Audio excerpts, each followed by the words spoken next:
was wondering if Jeff was there. Okay, terrific. So I'll let you go. Thanks, Thea. Okay. Bye-bye, Thea. Bye, Thea. And Philippa's just on a call there to Jeff, but we'll get underway since it's 7:05. So thanks again, everybody, for joining us, and glad that you're here. I enjoyed last week. It's lovely to meet other people who are passionate about the climate. So glad to be here again. So It'll be recorded. now, when Philippa gets back online, she will share the PowerPoint with you. And this week, just to let you know, we've got 21 slides, but a lot of them are really quite short ones because we've got a quiz for you to do. Now, Philippa's just started sharing the PowerPoint there. Great. From the wrong place. And we're up to slide 1. And Tony has just joined us. Welcome, Tony. There he is. We can see more of you tonight, Tony, than last week. Hello. Hi there. Hi, Tony. Now, all of you won't have met, Philippa wasn't on the call last week, so Philippa's facilitating tonight together with me. Philippa, would you mind just saying briefly who you are and where you are? Yep, sure. Yeah, so my name's Philippa Rowland. I'm an ex-ag scientist, as one person on this call knows, and I've been living in Adelaide since 2010. And I've been involved in community solutions to climate change pretty much since my son was born, and he's 16. And the last 5 years, it's really been involved in faith-led climate change. And I'm currently the president of Multi-Faith South Australia. Terrific. Thanks, Philippa. So just a few kind of ground rules like we had at the start of last week. So generally, if you're not speaking, if you could just mute yourself so that we don't pick up the background noise. And I think all of you are familiar with Zoom now, but if you're not, the mute button's down on the bottom left there. But feel free to say anything at any time. Any comments are very welcome. We've got about 4 or 5 slides tonight, which are specific discussion slides. So we definitely want to hear your thoughts then. And we will warrant to finish again by 8:30 because we value everybody's time.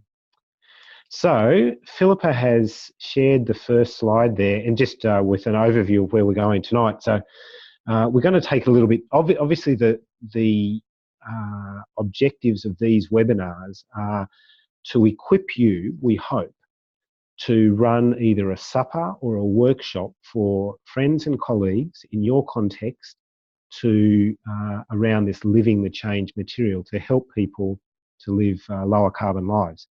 So that's the objective, and we're hoping to take that a little bit deeper tonight, introduce you to some resources that are available to you. And just to say again that resources are only the things that we share with you are only suggestions. They are not straitjackets. You don't have to use them. You can adapt things as you see fit for your context and for the people who you're talking to. So these are only suggestions. So talking about how to motivate people of faith, and sometimes when the topic is uncomfortable, we'll talk about that a little bit tonight, how to keep it enjoyable. And that's why we're doing a quiz with you later tonight, which is one of the resources that you can use when you're doing your supper or workshop, because it is kind of fun, really, as quizzes often are. How to take people to a deeper level of engagement. And there's that word edge again that we mentioned last week, that everybody has an edge to which they have gone in their climate, their environmental journey. I'm willing to do this, but I'm balking at taking that next step. So how to help ourselves and other people take that next step, and to do this as a part of a community. So a key in this whole thing is doing it together, because when we do things together, we tend to succeed at them more and feel more motivated about it. So that's where we're going tonight. I'll take the first couple of slides in 20 minutes. Philippa will then take the next 4 or 5 slides in another 25 minutes. Then I'll take over again for the quizzy type things. Philippa will have the last couple, and we'll finish by 8:30. So on to the next slide then, Philippa, thanks.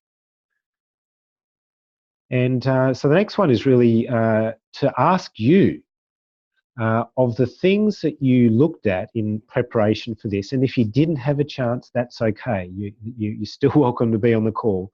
But for those of you who did have a chance to look at some of these things, we're interested in your feedback on it. So the first one there is, how did you go with the commitment tool? That is the Living the Change commitment tool. Did anybody have a chance to try that? And if so, what was your experience of it? Was it easy to use or difficult to use? Because ultimately, that's what we're asking people to use this tool. So away you go. What was your experience of that tool? Okay, Jared. Yes, I did, and it was pretty straightforward. I'm just flicking back. I've still got it open, that site open, just to remind myself. But yeah, that was pretty fine. Yes, okay. I just did it as a dummy, as you suggested, as a put in test, and in response, I think I got 3 sort of auto emails from them. So, okay, so and Jared, could I ask, did you do the put in your own commitment, word your own commitment, or did you do the walk me through it bit where it gives you lots of suggestions, or did you do both? Oh no, actually, I just jumped straight into making a commitment. Sure. Okay, great. Yep. So it was relatively easy to use. You'd feel comfortable asking other people to use that tool.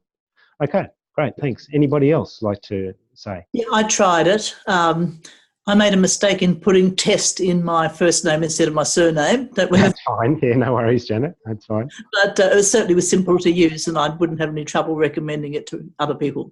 Okay, great. That's good feedback. Thank you, Janet. Would anybody else like to say? Yeah, I had a go at it too. Mm-hmm. Simple to use. Mm-hmm. And I did a test dummy as well, but no issues. I did tick the box and I put in a comment as well. Okay, so, great. And I got an automate emails as well. Excellent. Okay. Okay, well, look, that's enough, guys. You know, as long as you're finding it relatively easy to use, that's great.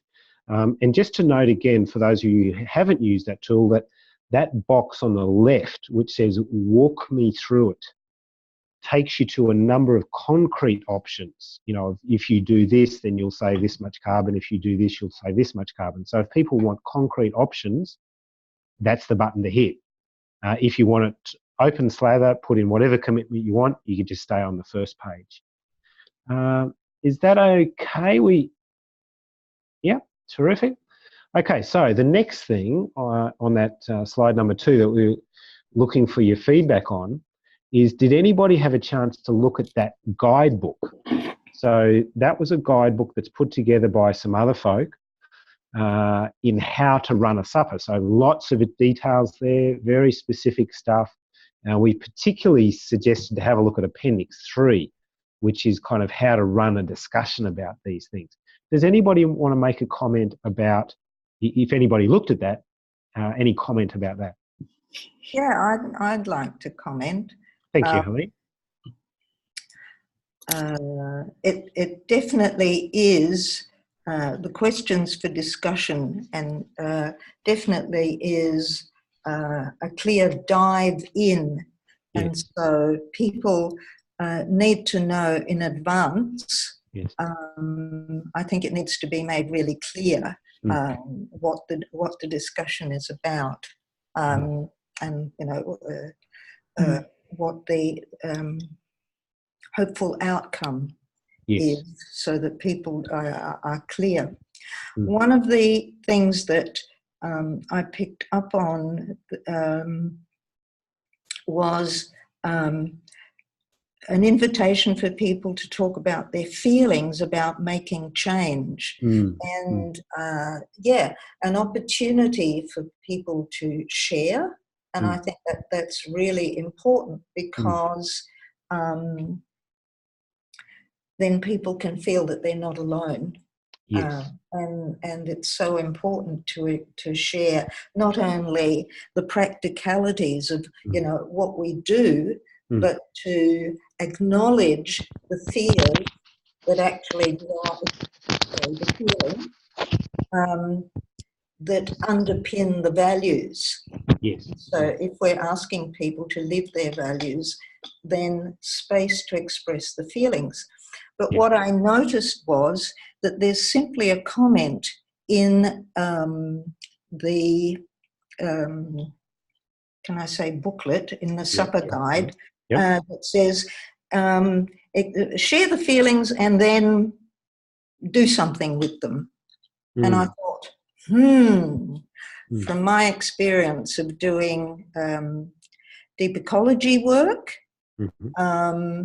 and grief work, I think it would be really useful to give some possible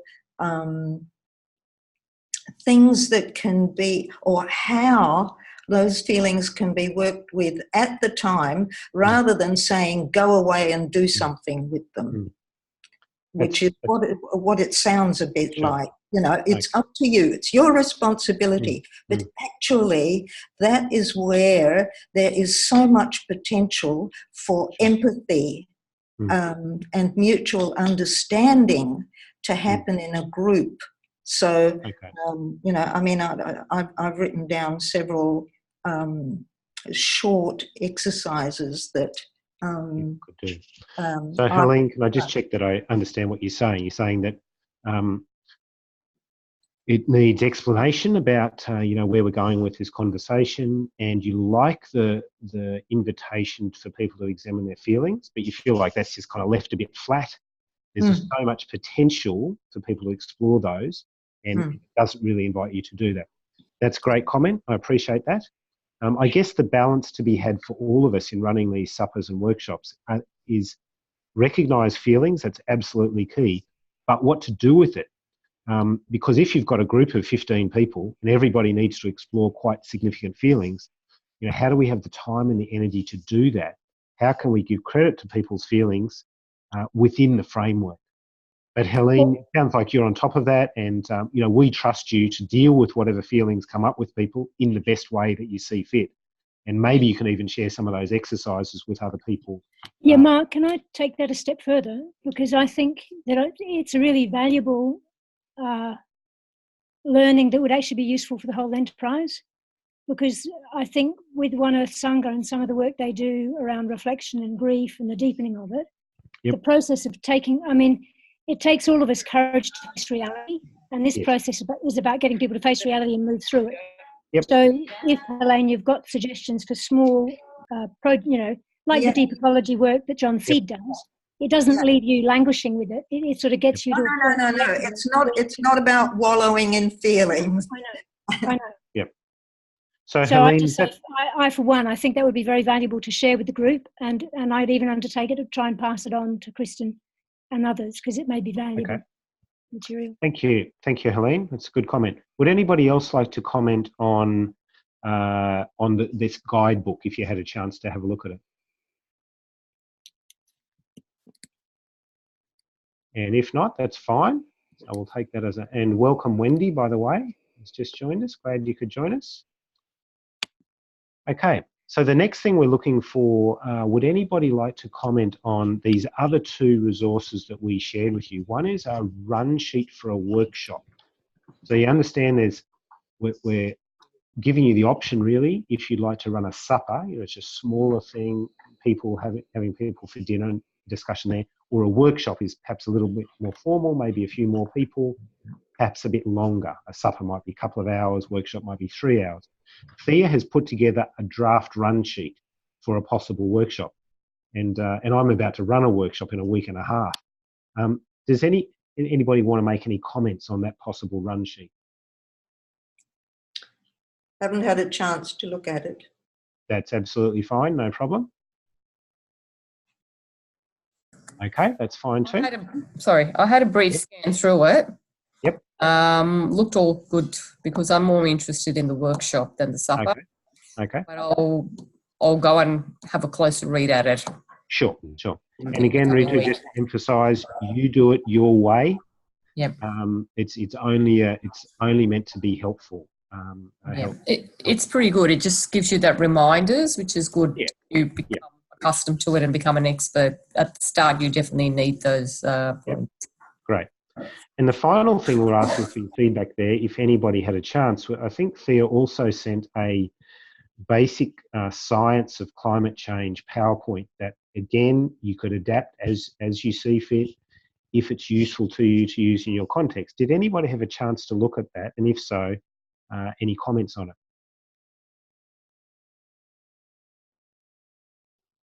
It's Jared, Mark. Yes. Yes, Jared. Yes. Yeah, I did have a quick look. I just ran through that, and probably like most of the people on the call, I'm pretty familiar with the concepts and so on. Yeah, I think this could be a good thing. Probably the key would be to not sort of slavishly run through every slide. I'm sure Thea doesn't expect us to do that, but to perhaps have it as a resource where we're familiar with what's on it, and we can hop into it if it helps to answer particular questions that come up. Because you know, when you're very familiar with this stuff, it's one thing, but then all of a sudden someone puts a graph up, and in the middle of a nice sort of supper conversation, it's going to blow their mind. So we just need to be cognizant of that, I guess. Sure. But the basic information is good, I think. Okay. So the information is good. Not slavishly stick to it. Use it as needed, if at all. And that's I absolutely agree. And it depends entirely, doesn't it, on who is coming to your supper or to your workshop. You know, if people are very familiar with the material, you may not use it at all. If they're very new to this and they're not familiar with the material, it may be useful. So entirely up to the context. Okay, does anybody else want to make a comment about any of those resources that that Thea sent to you during the week? And if not, that's fine, and we'll move on to Philippa. It's Jared, Mark.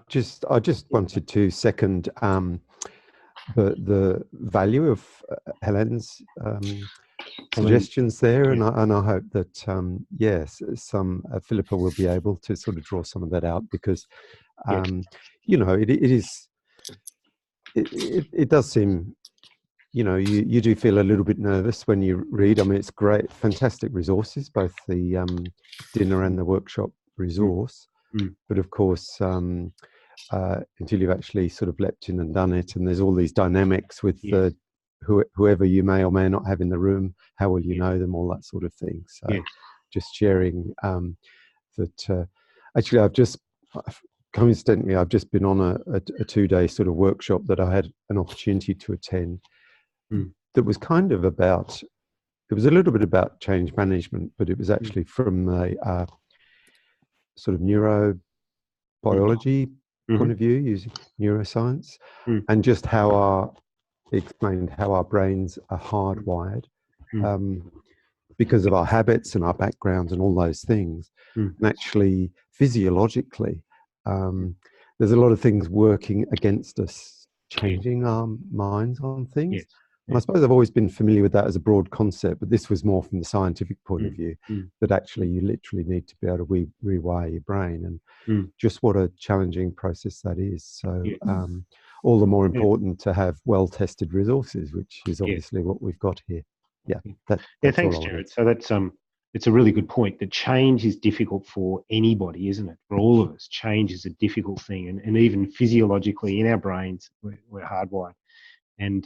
And perhaps, and Helene's probably right, that feelings are absolute key to this, and processing those feelings well.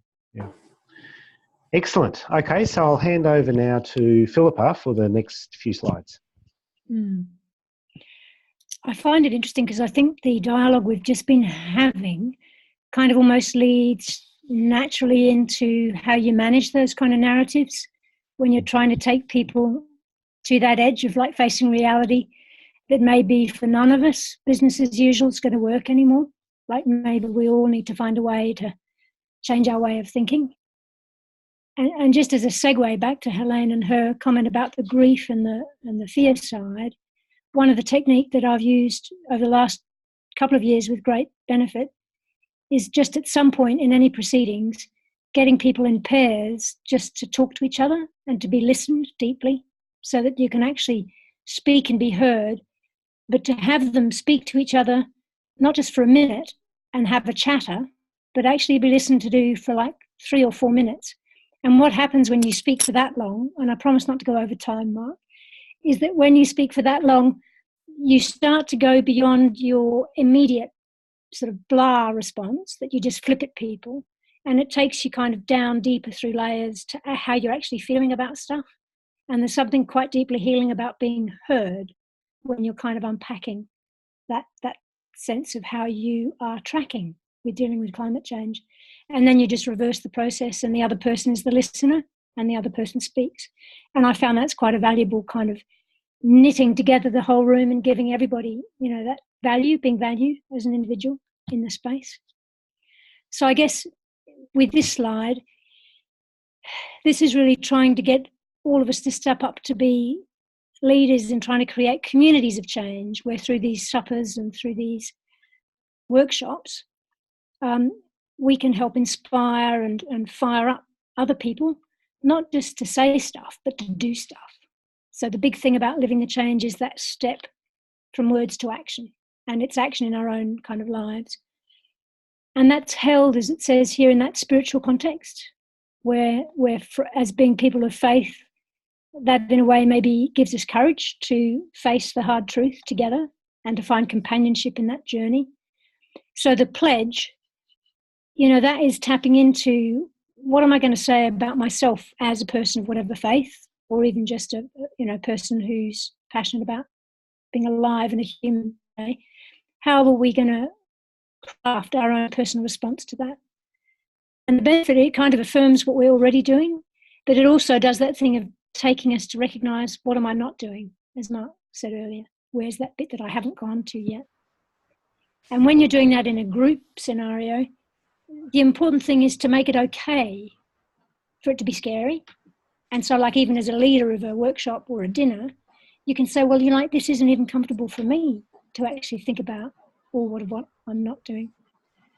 And also that many people are actually feeling quite a lot of grief and loss and fear. But it enables us to move that into seeing how making changes can actually bring a whole lot of richness to us by making us feel more powerful because we're tackling it, that we're living according to our own higher values and living a simpler life. So that leads you through down to making the commitments. And I'm sure last week, Mark, you would have gone through the difference between the pledges and the commitments.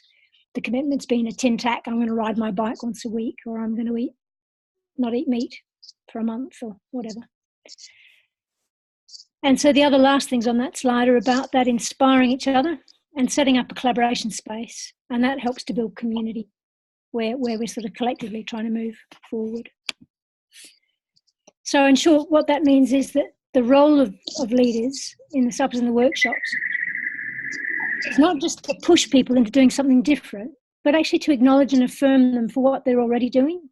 So it's meant to be kind of a valuing and expanding space, not trying to push people off the edge, but at least acknowledge where people have already begun and then take them through the process of making a pledge and tackling a change. And the very simple, clear thing about living a change is that they've done the hard work to boil down what are the 3 big chunks of our lives where we could get some swift wins for the climate. And it turns out those are lifestyle changes in food, energy and transport. So looking at ways to be assisting the transition to renewable energy and reducing our waste, energy waste. Looking at a plant-based diet and reducing food waste. And the transport, which is a biggie, particularly in Australia, which is such a huge country and people hop up on and off planes like they're buses, is what we can do individually and collectively around travel. So we'll go to the infographic in a second, but the next bit there is why you guys are all vital to the whole equation, because it's actually trying to create a network of networks. So this is asking you to step up to see who you could invite to come along to a workshop or to a dinner, and then ripple that out as more people get involved. You may have any of you seen this slide before? yeah, Gerard, it's on the website. And I was delighted when they created it last year because it made it tangible, and it also gave you the scale. Because some people poo-poo you when you talk about lifestyle changes, like changing a light bulb. What's that going to do? Well, it's an idea that, changing a light bulb helps, but not a huge amount. And that then takes you through how we wash, restyle, so our energy use in our own lives. Moderate impacts right through to changing cars to a hybrid. Diet is surprisingly high, switching to electric. Energy high, but the ones that are really highest in terms of immediate impact are living car-free or avoiding that transatlantic flight. So I found this a really useful slide to actually use to show people, to try and explain how the bits of effort we could all individually do with living the change could actually add up to be something meaningful in terms of reductions. I wonder, can I make a comment there about the transatlantic flight, which to some people is physically and in other ways a bit of a way away from us, and whether looking twice at flights that we make interstate in Australia might be, I can imagine that that's of course very challenging, but closer to home. Yeah, absolutely. So we could work those figures out, and I think you're spot on, Helene, because I also work with the Con Council here in Adelaide, and one of the other people on the Con Council executive, nameless, flies to Melbourne or Sydney probably 2 or 3 times a week, every week. And wow. That adds up. Does anybody else have any other questions on that slide?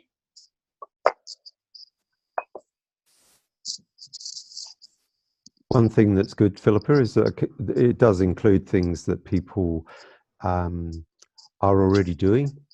Well, hopefully, there's at least someone there who washes their clothes in cold water or has already upgraded their light bulb. So, I mean, we don't want everything to look like it's a huge leap, and that there's a sense that, as you said, affirming what people have already done.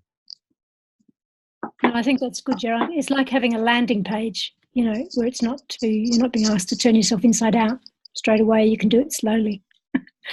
Could I mention there, Philippa, that when I've used this before in a workshop, it's kind of fun to not give the answers straight away, but you can redesign that graphic to say, okay, why don't you guys order these according to what's least effective to most effective? See how they go. It's kind of an interesting, fun thing to do, and often people are surprised when you give them those answers.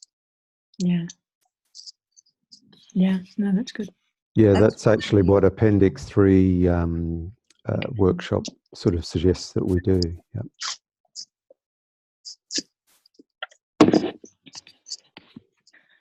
Righto. Well, I think this in a way brings it back round from the hypothetical to confronting you guys with where are you up to? What do you feel comfortable with? Do you, individually feel like you'd be comfortable in making a pledge or a commitment?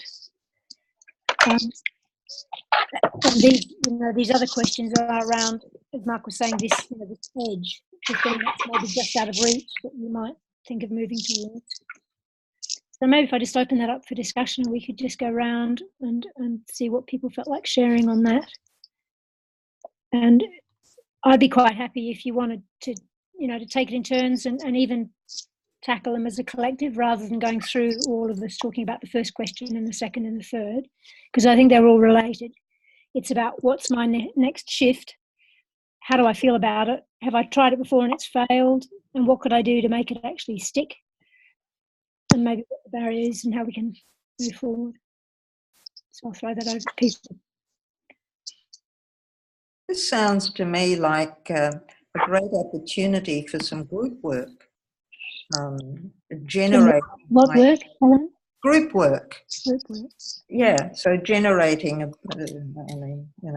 something like a brainstorm. What can you do to make it last? So that there's mutual support. Yeah, that's something that comes to mind. So I guess here we're looking for you guys, we're all asking other people to change their lifestyles, but this is, let's us own it. How have you gone personally trying to change something? Yeah, it's where we're up to. And has it been difficult? Has it been easy? What stopped you? All those kind of personal reflections.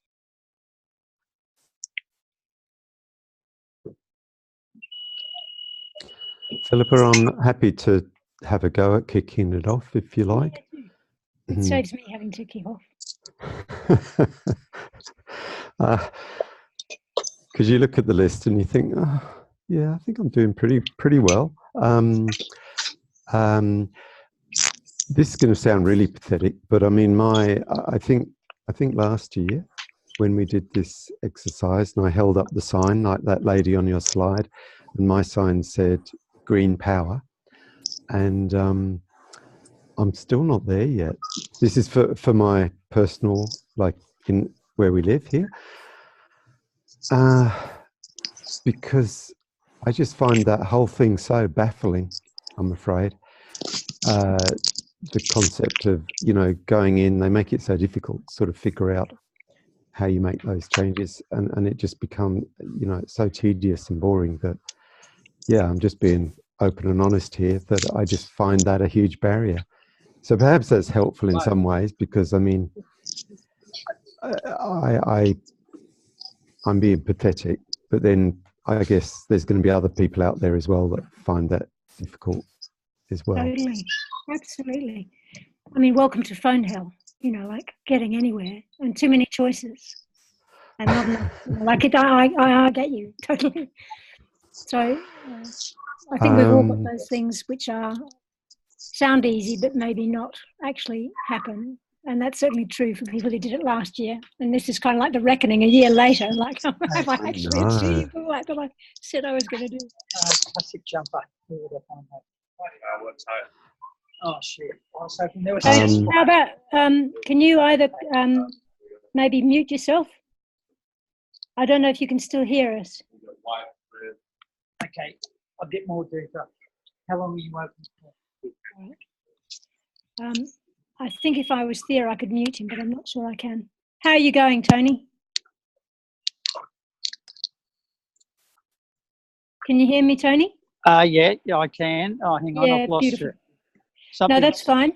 I was just saying that if you're going to be, maybe it's a good practice. We'd love to hear you talk about what might be the next step for you, because I know, Tony, you've done a hell of a lot on climate change in the last XD years. And this discussion we're having is about what's the thing we thought we might do, but maybe we haven't quite reached there, because this is about challenging us all to find what the next step might be for us in trying to tackle climate. So that's putting you on the spot. Yeah, no, that's okay. Well, for me, it's going to be next time I get arrested for non-violent direct action is pleading not guilty on the grounds of necessity. Mm-hmm. Yep. Mm-hmm. So, yeah, that's where I'm at. Yeah. I hear you. Yeah, because it's that that whole climate emergency. I'm very much involved in that and getting councils to declare that we indeed face a climate emergency, and there's over nearly 600 councils worldwide now that have done that. Yeah. And because the governments aren't doing enough, so I guess that's where I'm at. Just solutions, but just acknowledging that we do indeed face an emergency situation. And that's not to scare people, but to say that we've got everything we need except two things. One's political will, and the other one is the number of people prepared to stand up to change that political will. Well, Tony, thanks for still remaining to be one of those people. It's thrown me back to being where I was in 2009 after Copenhagen. Which was inspired by the community climate movement, but I felt that community needed to lead the way because we didn't have time to wait for governments. And I guess we're just stuck on a cleft stick in Australia because we're incredibly vulnerable to the impacts of climate change. Yeah. But we've got government. All right. Yeah. Well, let's move on, and we'll just if in between talking we just put ourselves on mute, then people can probably hear everybody else a bit better. Does anybody else want to share where sort of they're up to with making the next step? I'm wondering whether Maisie or Wendy would like to say anything. You don't have to if you don't want to, but we'd like to hear you if you do.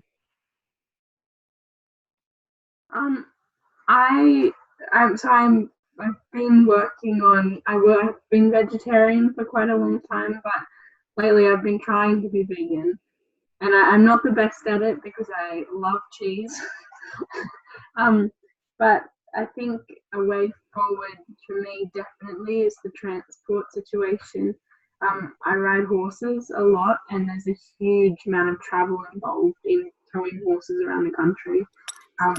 And it's an interesting thing because there's a lot of guilt related to it for me as well, just, loving the sport so much, but also being quite aware of the massive impacts that it has on our planet.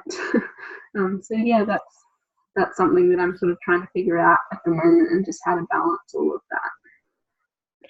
And I guess the difficulty is that in the olden days, riding a horse around would have saved you a lot of carbon, but these days you need to put it in a big four-wheel drive monster to get from A to B. It's weird. Yeah. Well.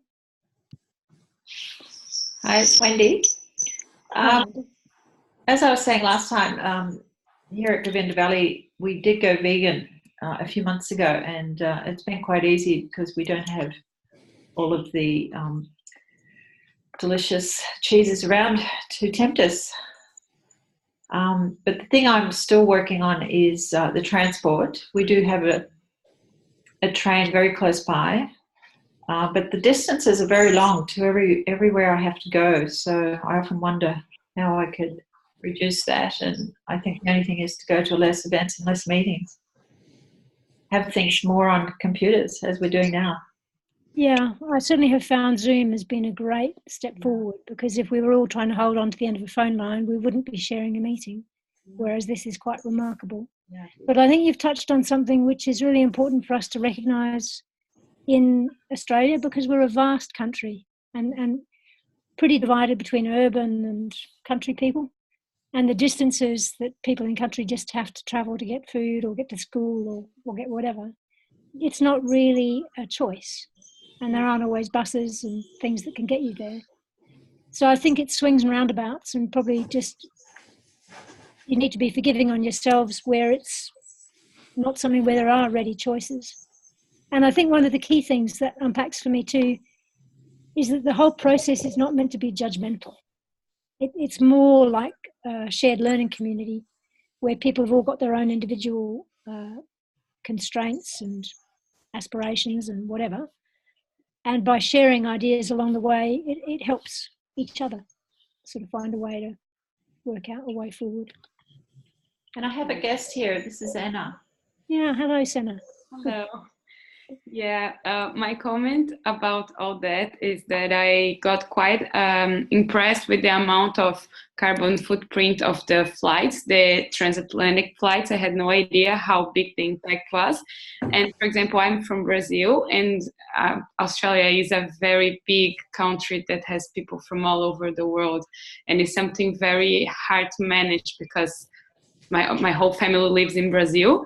So for me, it's in order to see them, I need to get like one of these flights. So it's something very, very tricky that I found. I think that human aspect of it has come up for me because some people in the environment movement, I've got a friend who has a 90-year-old father who's actually just died, but she's been traveling back to see her aging father, every 2 years. And she had a group of friends who said, like, oh, nobody's allowed to fly ever again. And she said, what? And not see my dad again? Like, like it's not going to happen. Yeah. So then I think it means that we need to start looking creatively at the other side of the ledger of how we can balance those necessary flights for family and other reasons Yeah. with a good amount of digging holes and planting down in Govinda Valley and doing a few other penance things. Yeah, well, I'm vegetarian, but I'm trying to be vegan as well, and I know how much this impacts, and especially for the environment. It's something that I've tried. Like, it's a daily battle of like going to the supermarket and don't buy cheese and don't buy like dairy, but yeah, it's a work in progress. Yes, well done. Well done. Yeah. Janet, would you like to say anything about what you've tried and maybe not succeeded at so far? I haven't succeeded very well with going vegan because I have a husband who's a bit resistant. Okay. I hear you. I've got a 16-year-old son who says he's not fed unless I feed him meat. And since I've been a vegetarian since I was 16, that leads to a few discussions. Well, does anybody else want to share anything? Otherwise, I'll move to my last slide and then head back to Mark. Yeah, if I may.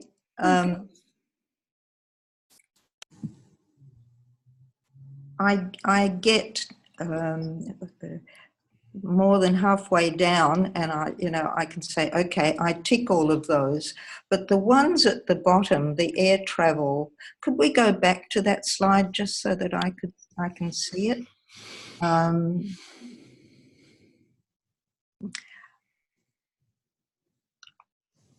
Okay, the last four, and I'd love to afford an electric car. At the moment, it's a hybrid. Buy green energy, avoid flying or flying at all, live car-free. Some of those things involve quite a large financial output. Like the difference. I live on the pension, and so I can empathize with people who say, well, I mean, I don't fly anyway, but buying green energy is just that bit more. And whether that can actually become a useful discussion about, are there ways in which we might be able to combine, like car sharing, for instance. Having lived in an eco-village for 5 years where a lot of sharing was done, and whether that could lead, the question of, well, I can't afford. Helene, I think you've put your finger on two very important things to me that I've heard. And it has come up before because even in becoming vegan, there have been some people in Adelaide that are on low incomes, and to be, a vegan, a trendy vegan, buying stuff at a vegan shop is like hugely expensive. And similarly, we've got people that are involved. The Secretary of Multi-Faith lives in a housing co-op. And so there are limitations there. But I think where you're heading, which is about almost tackling some of those problems at a collective level, where the cost or the effort can be shared, which, that is brilliant. And I think that is part of the solution at looking at how we can make transitions not just as individuals, but as collectives and as communities. So there'd be a lot of merit flowing from that. So now there are some bringing us together. So I think that'd be very good discussion points, for workshops, and also just to raise that whole issue so that people aren't uncomfortable. Like people might feel they don't want to raise it, but if it's seen as being actually a really valid part of the dialogue, because it's not straightforward. Yeah, thank you. So we've done that. Bear with me. Okie doke, this is my last slide. And there are several other versions of this concentric green rings in the appendix that you can go to later. But part of what the process that Living the Change is trying to work towards, I used the word a landing page the other day, you know, so there's a place where you can connect with it and you can start, and that needs to be open at any level, whether you're, you know, as green as all get out or you're just beginning. But then they're looking at on ramps that can bring people in and escalate, bring them, you know, through to other levels of engagement. And in this case, in terms of the leadership rings, it's like this the big wide world of humanity out there that's not engaged. Then there are people that have said yes to things on Twitter or Facebook, you know, yes, we like that, or we like that. And so they're involved at that, you know, level of being committed just by my social media personality. Bringing it in a bit further is actually thinking about it enough to say, well, I'm going to make a pledge based on my understanding of the planet, my place in the planet, however that's shaped within my faith. I want to make a pledge to try to do something in my life. Then there's actually making stated commitments which have got a certain shape and size. You know, we've been through those, and it might be worth at the end, Mark, just turning to that part of the website that does unpack the different, you know, contextual things, what can be done. And then moving up from there, it's people that sort of have a sense of ownership for this as being a valuable and worthwhile process that can be part of the solution. It's not going to be the whole solution to climate change by any means. We've got to tackle it at the political and the community as well as the individual level.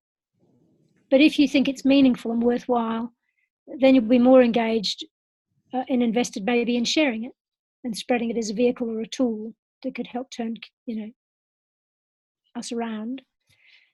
And the last bit is stepping up as organisers. And I guess by joining these webinars, that's kind of the category that you are sticking your paws up to be part of, albeit starting at anywhere on that level. So Mark, I'm going to hand over to you, if I can. Okay, thanks, Philippa. They could have chosen a nicer word, couldn't they, than organisers, for us to feel really good about being at the centre of that thing. So if we go to the next slide, is a discussion one. And let's see, are we on that? Yep. So just want a little whip around now about how, at the moment, how you guys are feeling about the prospect of actually running a supper or a workshop. You know, are you feeling, hey, yeah, this is doable, I can do this, I'm looking forward to this? Or are you feeling like, wow, this is scary, I'm really not sure whether I can do this? Yeah, to what extent are you in your comfort zone or not? So feel free to share something, or don't if you don't want to. It's Gerard. I'll kick it off again, Mark. Thank you, Gerard. You do a great job at that. So makes everyone else sound really knowledgeable if I go first. I have to admit, I feel outside my comfort zone. Even though I feel I feel very comfortable with the subject matter. I mean, I've had a long interest in it and I sort of understand quite a bit of the science and things, but it's that sense of how to be able to sort of engage with people, keep it light, keep them engaged, and yet not sound like, in any way, like Philippa said, you don't want to be judgmental. You don't want to be kind of, well, I'm doing all these things. You know, I tick off 5 of those things on the list. What's the matter with you, type of thing. And, you know, that's not necessarily because of anything you specifically say, but I'm guessing that, you know, there are going to be people in that room that are going to be bristling, you know, ready to jump on anything that they hear, whether you've said it or not, but that they perceive as kind of accusing them. And I mean, maybe they wouldn't even come into the room if they were that kind of antsy. I don't know, but then they're the people we need to engage with, and that's the other thing that I feel uncomfortable about is, do I know how to do this with people that aren't already in my little concerned bubble of concerned people? Okay, great. Thanks, Gerard. So you're saying there, you're very comfortable with the content, But what scares you a bit is the notion of how not to come across as judgmental and how easily people will feel judged. That's a bit of a concern. And also how to invite people to these things that are outside our bubble. How can we not be preaching to the converted? Okay, thanks, Jared. Any other thoughts or feelings about how you're feeling about the prospect of actually running one of these things? Can I make a comment? Of course you can. My journey to this point has been somewhat different. It's not focused on transport or food, those 3 points, but it's focused on stuff, sustainable consumption and recycling. Yep. And I've been involved in a few groups, and I really would like to start a conversation group as a workshop around an activity. Like I've tried to follow the 5 R's of sustainability, reducing and so on. Repurposing things I find really, really interesting and really creative. Once I started thinking about how can I reuse something in my house rather than throw it out, who can I give it to, what can I make out of it? It becomes very creative. And I thought this would be a way to actually bring a group together. When I've participated in groups like Boomerang Bags, where we use old fabrics to make bags, to shopping bags and so on. And people, when they see that they have the materials, it's not going to cost them anything to partake in this activity, but they can contribute to reducing unnecessary consumption. So Janet, what I hear you saying there is your thing is about stuff, and you like the idea of pulling together a group of people to have some conversations, do some activities around stuff. You feel more comfortable with that than you do around these 3 other areas of transport and energy use and diet and so forth. Is that what you're saying? Yeah, I try to do those, but that's where my comfort is more in the area of making stuff. I've been a craftsman for a long time, and it sort of fits in with what my interests are. Okay, that's great, Janet. So look, let's just affirm we're not asking anybody to do something that you don't want to do. If that's what you feel comfortable with, that's great, and we'll celebrate that. So good on you, and I hope it goes really well. Hopefully, you'll find some of the tips around running groups and so forth useful as you do that group. But, I certainly have found the information you've provided really, really useful, and I would try to follow the guidelines. Great. But I've just found that it's quite empowering for people to discover that they can do things that they with stuff they've just put aside and cleaning up their homes. Yes, it is. It is empowering. Thank you, Janet. Would anybody else like to share about how you're feeling at the moment about the prospect of running either a supper or a workshop? Yeah, Tony here. I'd say I'd be nervous about doing it, but that's overcome by concern about what we're facing, I guess, and trying to engage people at that. To get them to be to look at assumptions that they make every day without to have a look at those assumptions and see if they stack up with in the situation that we're in. And making those changes whatever way they can. Sure. Okay, good, Tony. So you do feel a bit nervous about the prospect of running one of these things, but your sense of the emergency may be enough to get you over the line to actually. Yeah, no, it will be. No may about it. It will be. It is. Great. Most days it is. Yeah, great. Okay, excellent. Can I just chip in one thing here as maybe a helpful tip is some of you have expressed concern, I think this is a valid concern, about not wanting to come across as judgmental, and that's absolutely valid. I think the language of we is really helpful as opposed to you. If you're running a supper and you're saying, okay, you guys need to do this, this and this, that's the language of judgment.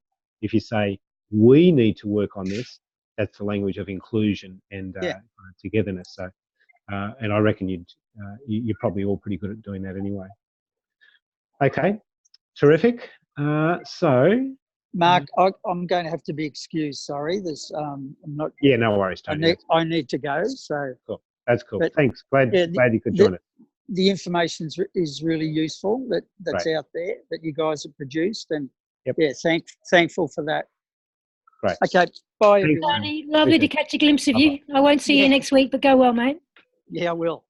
Thanks, Philippa. Take care. Bye. Okay, so would anybody perhaps have time for one more comment about how you're feeling at the moment about the prospect of doing this, and then we'll go on to our quiz. I can make a comment. I had a chat to Ritu last week after the meeting, and she would like to work with me to create an event here. We've worked together in the past. Yes. So we're thinking of the supper along with a workshop. She's an educator, and we're working towards eco accreditation for the property. And, just today I was showing Anna our workshop on reducing plastic and also other toxic products in the property. So that would be one subject that we could introduce to the community, and then we'd be developing other workshops as well. Great. And Wendy, are you saying that Ritu doing that with you would help in that process, that doing it together is a nice idea? Yeah, we've worked together for the last year. That's great. In events, so she's interested in this subject. And very interested in, and diet's my it's your thing. Being healthy, so that's quite easy for me. But the others should be a problem as well. Being an educator all my life, it shouldn't be a problem. But Wendy and Mike can combine. She can do the eco part plastics, and I'll be happy to do the diet part health. Great. Excellent. Well done. Okay, guys, that's great. I appreciate those feelings. I think I'd just like to say at this point that the main thing that we're trying to do here in these suppers and workshops is run a conversation and have a forum where people can be honest about where they're up to and what they're struggling with, and that we are with them in that. We're all struggling in different ways. People who express feelings about frustration or difficulty, whatever, to validate those things. But there's something kind of magical, isn't there? As you say, oh, gee, I've tried to do this and I've stuffed up, but I haven't done it, or whatever. There's something kind of magical about sharing that with other people that, that can empathise with it, and sometimes that can move us forward. So, just to encourage you, it's not like you have to be the expert or you have to be on top of everything. It's more that you're facilitating a discussion for people to be honest about these things. So, Philippa, could we whip on to the next slide then? And we're got a few quiz questions here for you.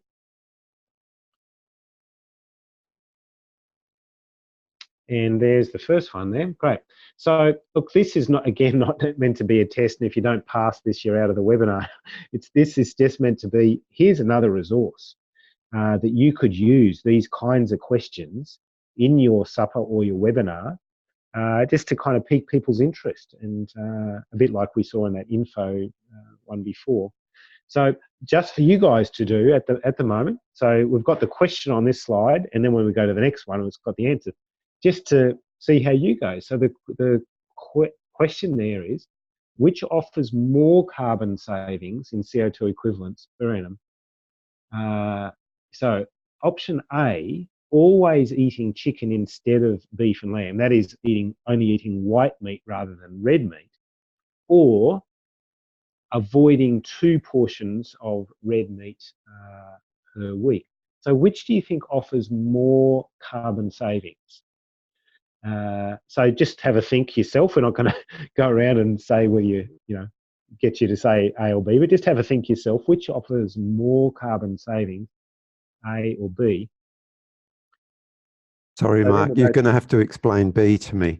Okay. It depends what you do on the other 5 days of the week. Sure. Okay, so let's just say that someone, we're eating a certain amount of red meat, in a week. Let's say, 5 days a week or whatever. So it's saying whatever level you're at, stopping 2 of those portions in your normal week. So 5 down to 3, 3 down to 1, whatever. Dropping 2 portions out will save a certain amount of carbon. You with me? Mm-hmm. Yep. So Which of those offers more carbon savings? So we'll just go to the answer, Philippa, in the next slide. So a little bit up the top there that talks about CO2 equivalent. You'll be familiar with those terms that, you know, and when we're talking about meat, it's mainly about methane that you're saving, and methane is you know, a more dangerous gas than CO2 because it's, anyway, you can read that paragraph later, but just to say these are actually thought through numbers that we've got here. They're not just kind of plucked out of the air. So very interesting that moving from red meat to white meat are bigger savings than cutting out a couple of portions of red meat. So the main point is there, red meat is the real big one here in terms of methane, and cutting out red meat altogether, big saver. So if we go to the next one then, Philippa. Which one saves? Did someone want to say something there? No?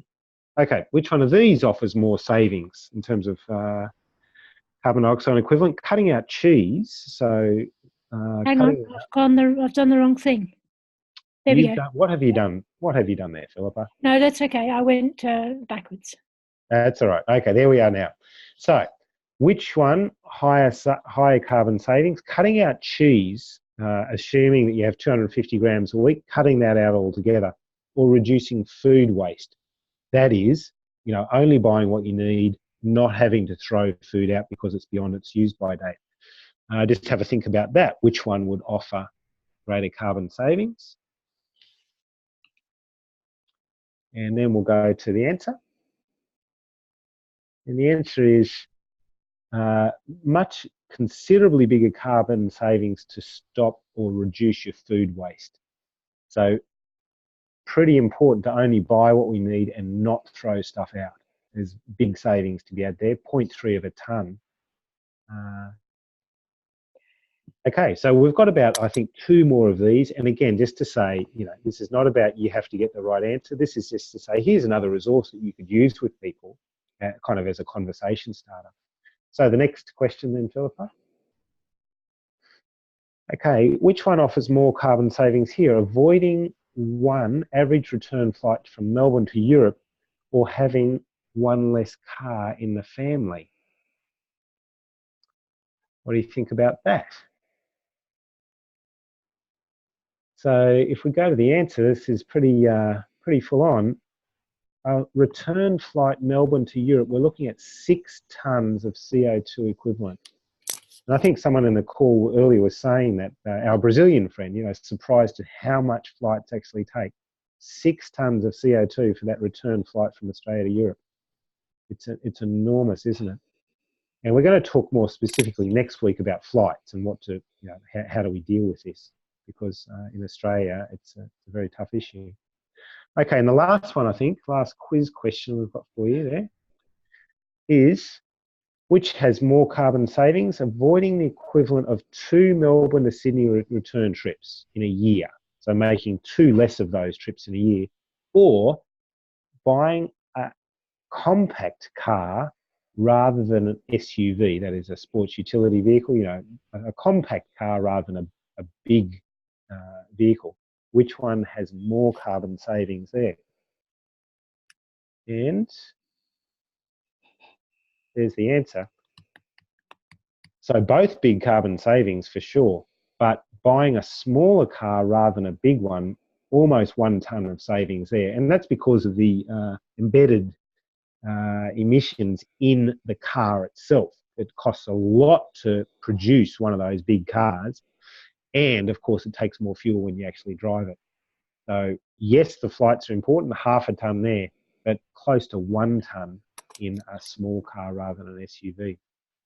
So that's it, just as a little sampler for you. So I want to ask you now, was that interesting? Was that surprising? And how do you think that would go using those kinds of things in a supper or a workshop? So away you go. What did you think?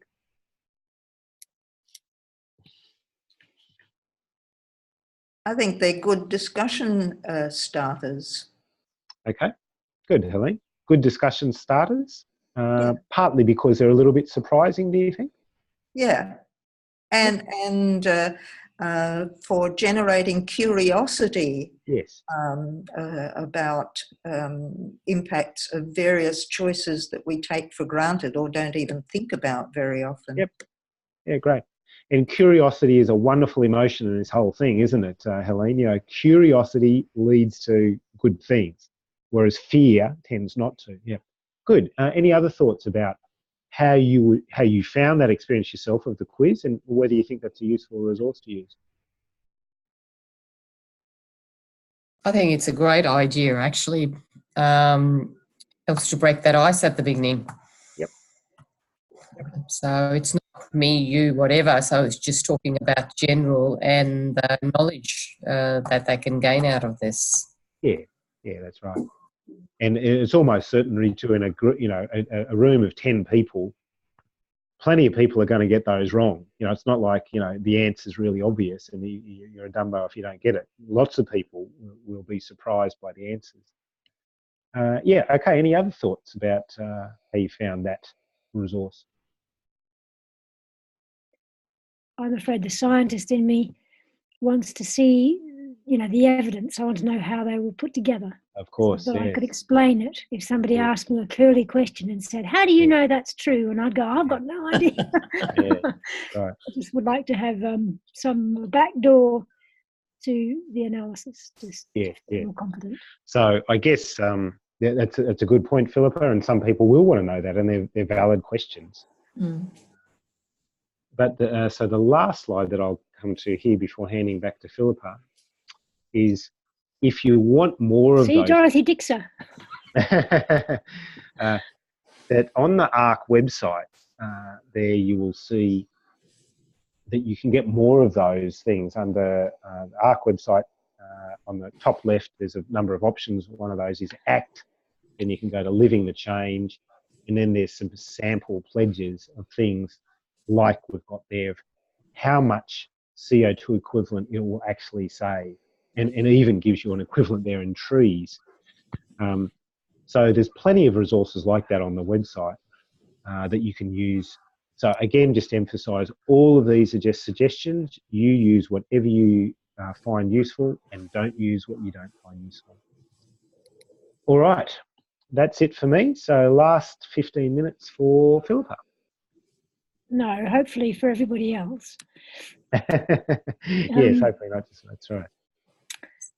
Alrighty, so I think the last slides, or this one anyway, is just to try and troubleshoot some things that might come up while you're running a workshop or running a dinner.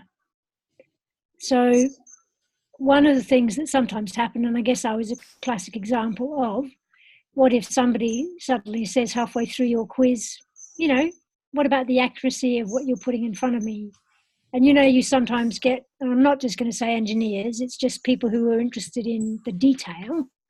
You know, they're going to want to sort of raise all of this detailed stuff about climate change and sort of fill the room full of figures or facts and so forth. And why don't you just have a think about how you would deal with somebody like that in the room? If you've got somebody who's passionate, but whose passion may potentially be a turn-off for everybody else in the room and also slow you down from actually getting to what people might do in their own lives. So it's put up as a bit of a, you know, bit of a prompt just for people to think about, how comfortable do I feel with handling a room full of people where there's somebody that's taking off a lot of oxygen and producing carbon dioxide.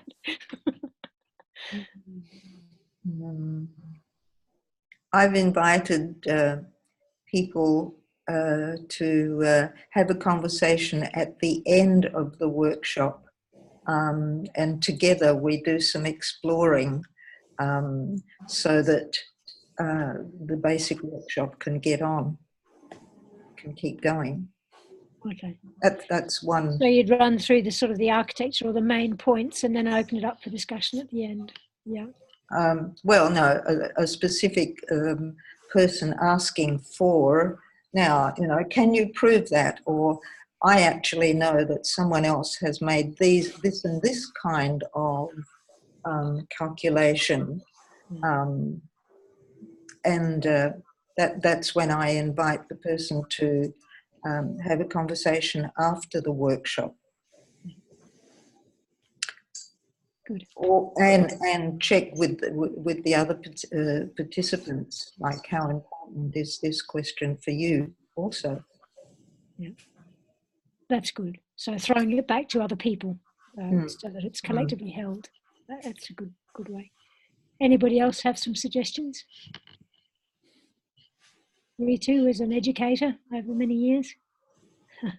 I was going to say the same thing. If a person gets stuck, and it does happen quite often, because there's only one person out of maybe a group of 10, I do the same thing. I invite that, acknowledge him or her, and just say, yes, we understand your question, but let me just go on, and we can have a more focused one-to-one conversation after the whole class is finished. So I find if we acknowledge it, they feel a lot better, they feel heard, and make a commitment to return to him or her at the end of the class. So that works really well. And does anybody else want to put in a comment about that first question? Oh, it's Jared again. Just probably agreeing with what you said before, Philippa. You know, we've both got a science background, and so you know, and I've been involved in some sort of carbon footprinting type of work, and I know just how finicky the calculations are and how specific to specific situations. So, you know, I'd actually find it quite difficult to put up those questions that you had before, because, you know, there's so many ifs, buts and maybes about those numbers. So I'd probably just tend to agree with someone that queried them and say, yes, there's lots of different ways of approaching this. It really does come down to the individual circumstances. But, you know, they're a general example of the sort of figures that can occur and that people find surprising. And I'd take our colleagues' advice here and try and get them to have a chat in the detail afterwards. I think that sounds like very good advice. Yeah, that sounds like a good way of bypassing some of the nitty-gritty that sometimes can get in the way. You know. That's right. And I read on that, and it was mentioned that you can actually get more details on the ARC website. If you do get stuck, refer them to the ARC website, and that will probably give them a lot more information to look into as well. Yeah. And there's an email address, so if somebody's burning to write a long email all about how the calculation should be done differently, they might be able to vent a bit of spleen by doing that and sending it in. Send them all to Mark. Yeah, that's right. I think there's a common sort of issue that I think you all would be well versed in, which is just in being courteous, but being courteous to the whole room. And sometimes if you're going to be respectful to the whole room, it does mean that you do reasonably firmly need to shut somebody down if they're taking up a lot of time and space. So sometimes even being able to practice doing that kind of a thing in a, you know, safe environment, you know, in the family or whatever it is, can be helpful, just so that you're not feeling tongue-tied and let somebody just, you know, like rampage on. But I offer one other suggestion here. Yeah, please. I certainly agree with everybody saying affirm what people have said, maybe even summarise what they've said to make sure that they know they've been heard. If it gets really tricky, we can even ask permission from the person, say, okay, Joe, you've said this and this and this. Thank you for that. That's a great point. Is it okay if we hear some other people's views on that, Joe? And asking permission like that, it's a very rare person who would say, no, you may not hear anyone else's views on that. You know, very few people are that impolite. And that's just a way to get away from that person and hear other people's views. Yeah. That's a good hint. Thanks for that, Mark. That's useful for me. The second question here, and Janet, I think it's probably one that might resonate with you, is that when you've got people who are passionate about sustainability and how humans live on Mother Earth and our behaviours, yes, often they don't want to be constrained to talking about transport, energy and food, which are the 3 planks of living the change. So what comes up quite a lot lately, and not surprisingly given the footage of oceans swimming in plastic and so forth, is the example here is if somebody brings up single-use plastic or stuff, is, how do people feel that they'd be able to respond to those people so they're being heard and being included, but you don't end up with the last hour of your climate action discussion being taken over with discussion about the ocean, which is a really valid conversation, but it may not lead you to having landed commitments under the Living the Change umbrella. So I just throw that kind of back to you about how you might handle, and it happens a lot. I think if someone is really passionate about one particular aspect, it opens up all sorts of other avenues and actions. For example, I was very passionate about single-use plastics. So it's led to me returning things to supermarkets. It's led to me talking to council recyclers. Why can't we recycle black trays and what do we do with them? It's led me to going on to clean up campaigns on beaches and so on, dealing with single-use plastics. And that sort of ripples out and it opens up your eyes to all sorts of other actions that you can take. Yeah. And I think, starting with people's passion and seeing how it can expand. Yeah, no, I hear you. And I think in a way that's like me talking earlier about different landing pages. Mm-hmm. For that whole transitional, trying to move not just individuals, but whole communities and whole countries and whole, faith groups onto taking responsibility. I think that unpacking of responsibility is the ability to respond. And that means Yes. you get to a point with an issue like you get up and you do something about it. But I guess in the context of holding a Living the Change supper or a workshop, I think you then have to ask other people, where their passions lie and how they see that, taking them forward. Yeah. And I think they're all part of the same landscape in that they're part of recognising, the impact of humanity on our common home and finding ways to address that. So I guess my own response has tended to be not to shut them down absolutely and to totally acknowledge their concern, because it's often one that I share. Mm-hmm. And then just try and move from discussion briefly about that being a really valid and massive part of the problem to saying that in this context, because of the rapid escalating threat of climate damage on poor and vulnerable communities all around the world, this is a focus specifically on trying to reduce our carbon emissions to see if we can start getting ourselves back into a safe climate future. Mm. So anyway, do other people have any things to share? It may be possible to sort of ask them if they've got any good ideas on particular, say, advocacy groups or action groups related to that particular topic. And then, that might be an opportunity. They may, take 3 for the Sea, or, there's hundreds of these, the Plastic Coalition. I mean, there's dozens of these sorts of groups that do fantastic work, even Clean Up Australia. So it might be an opportunity for that person to sort of share that they find that's a useful group to be part of, to make a contribution. And other people may find that useful but it doesn't actually take away from what we're doing in this workshop, which is a different focus. Yeah, that's a good suggestion in terms of passing things on. Thea might shoot me, but one thing that I've used is I've just made some photocopies of an A4 sheet I got from the Con Council, which is one of those wonderful spider webs of here you are worried about plastic, and here are all of the different actions you can take to reduce it in all of these different ways.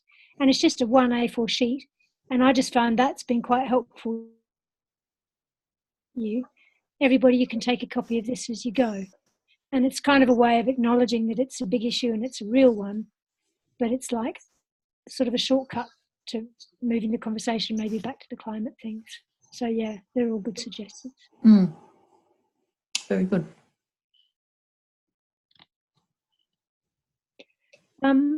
Now, I've got a feeling I'm at the end of my slides, end of my role. One more slide, Philippa. Not seriously, but I think in closing, we've touched on some practical issues today. We've touched on some quite deep issues in terms of how to deal with that process of trying to get people to slow down enough in our modern lives to actually face the reality of the situation we're in. And that takes a lot of personal courage. And it certainly takes personal courage, I think, for people like you who are stepping up to run something, because you have to have done some of your own processing about how you feel about the reality of climate change. But for me, I found that part of the joy of it is that the only way from where we are to where we need to get to is at least acknowledging where we are and then trying to shine a torch down a pathway that could get us out of this predicament. And the best way to make our way along that pathway is in good company.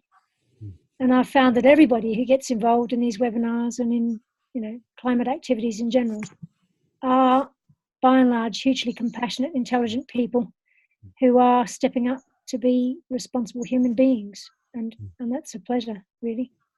So I'd like to just see if there's any issues that people feel have been left hanging that they'd like to return to or clarify, or any next steps that Mark might remind me that I should be saying.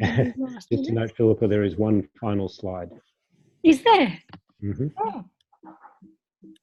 Can you hear that blong, blong, blong? I can't get to it.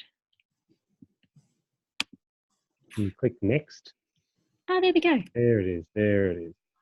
That's the one. Good. Okay. And I've managed to move a slide in the wrong place. So the final bit is, do you have some ideas of what you'd like to see covered next week? And before next week, please have a go at constructing your own run sheet for either a workshop or a suffer, depending on your preference.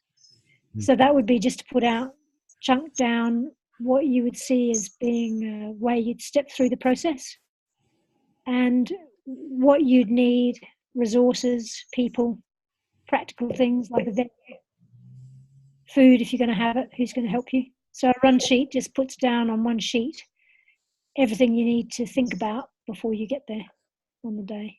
So it's a checklist and also a timing schedule so that you finish at 8 o'clock on the dot. Forgive my silliness. So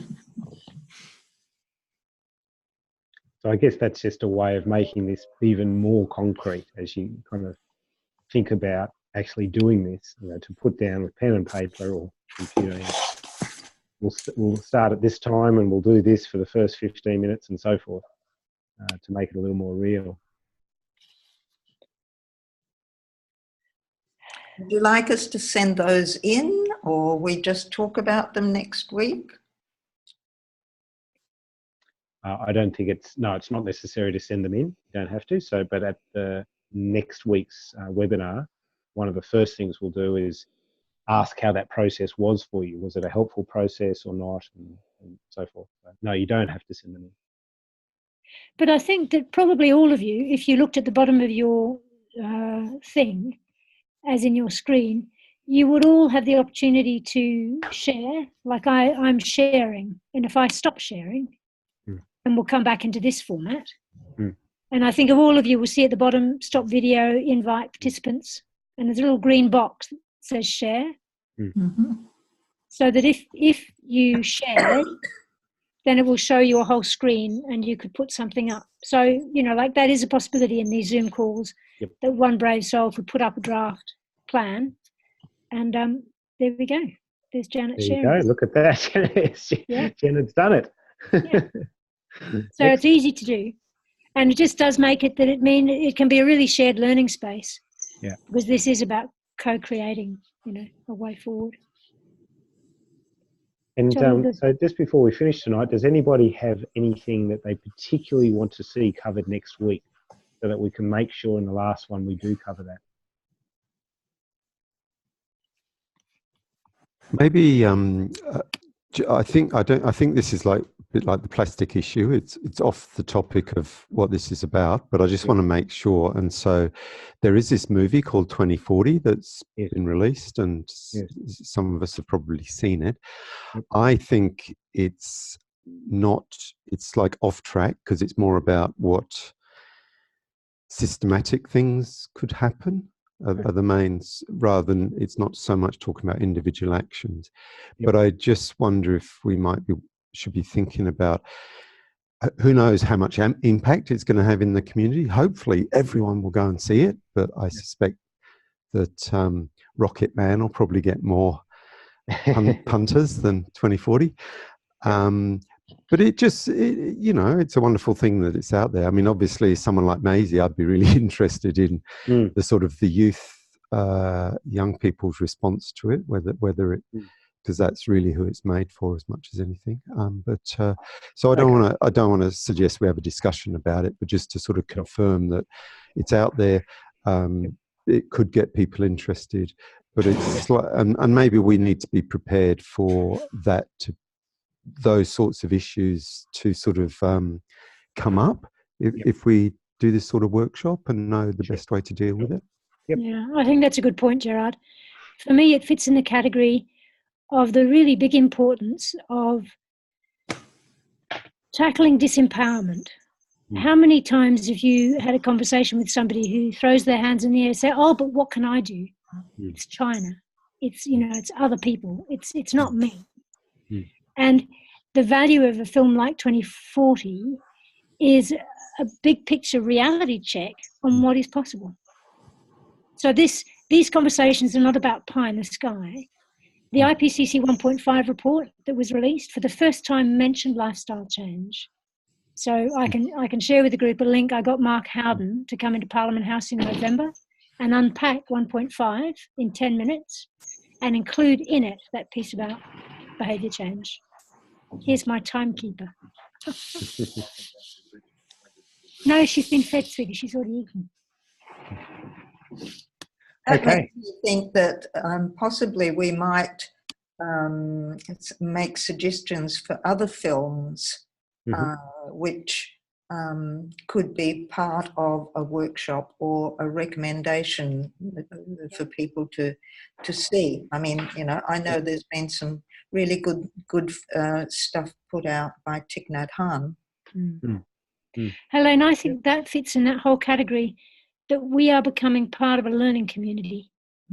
So if we can collect and share resources, whether that be about, dealing with despair and empowerment, or whether it's dealing about practicality of how to move to community renewable, all of these things are really incredibly valuable.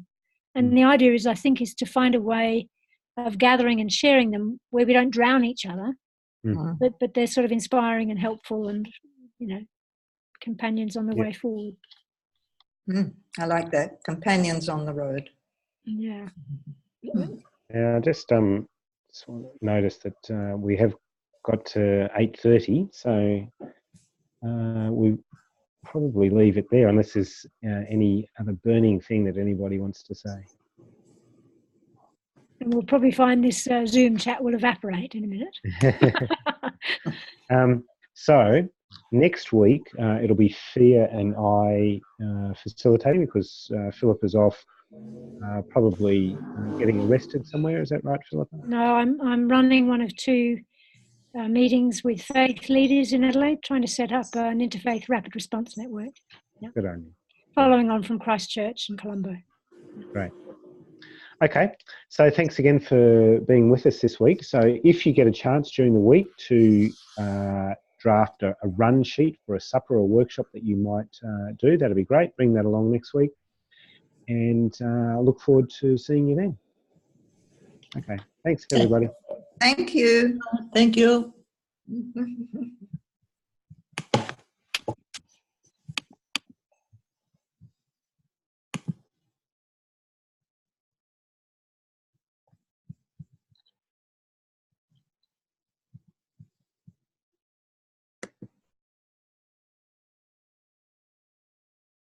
Thanks. Bye.